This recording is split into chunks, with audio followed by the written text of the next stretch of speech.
پدر چرا بر من دروغ گفتید؟ چرا پسرم؟ من نفهمیدم. پدر من امروز شما رو در جای کارتان دیدم. یک پسری تو را عذاب داده ایستاده بود.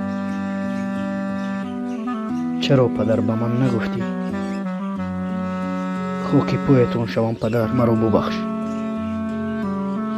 وقتی که مرد صاحب پسر می شود میگوید که وقتی که من پیر شوم پسرم مرا نگاه بین می کند.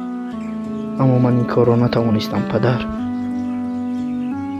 قسمت من معیوبی بوده است. پدر جان التجا میکنم مرا ببخش. این خیل نگوی، همه اش خوب می شود. ناامید نشو، تو حالا نغز می شوی. گریه نکن پسرم.